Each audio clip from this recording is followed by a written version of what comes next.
સુરતમાં ડાયરીના આધારે Vesu solarium business સેન્ટરની 15 દુકાન એકથી વધુને વેચી દેવામાં આવી હતી. સુમિત ગોયંકા સહિત 7 સામે 1 વર્ષ અગાઉ ગુનો નોંધાયો હતો. સુમિત ગોયંકા સહિત 7 લોકોએ દુકાનો માટે 2.19 કરોડ લઈ દસ્તાવેજ કરી આપ્યા ન હતા. કેસમાં ઝોન 4ના ડીસીપી વિજયસિંહ ગુર્જરની ટીમે સુમિત ગોયંકાને દિલ્હીથી ઝડપી પાડી કાયદેસરની કાર્યવાહી હાથ ધરી છે.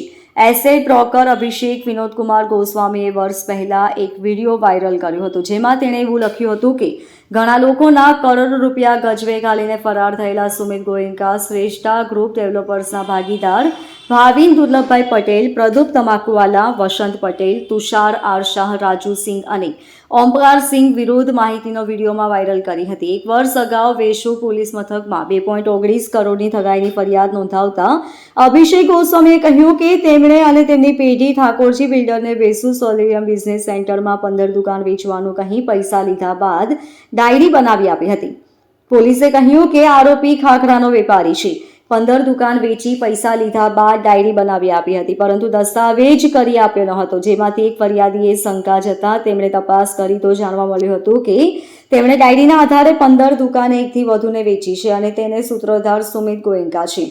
અગાઉ ડાયરીના આધારે થયેલા સોદામાં પોલીસે જ્યારે ગુડ્ડુ પોદાર અને ટોળકી વિરુદ્ધ કાર્યવાહી કરી હતી. ગોયંકાને દિલ્હીથી પકડી લીધો છે.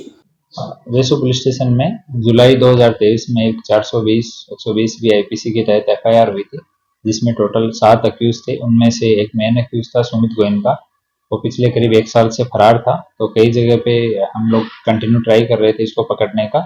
तो कल इसका लोकेशन दिल्ली में मिला. तो वहाँ ये सब्जी मंडी पुलिस स्टेशन दिल्ली के एरिया में फ्लैट लेके वहाँ पे रहता था और सूरत से खागरा मंगा के और वहाँ पे सप्लाई करता था दुकानों को थोक में. ये कई दिन से ये वहाँ पे काम कर रहा था. पता लगा तो लोकेशन पे पुलिस की टीम गई और वहाँ पे मिला ये.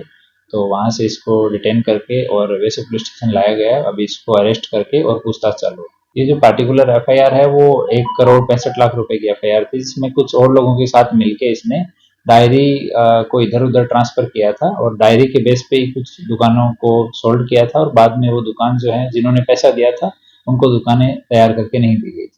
Bureau report LK star news, सूरत.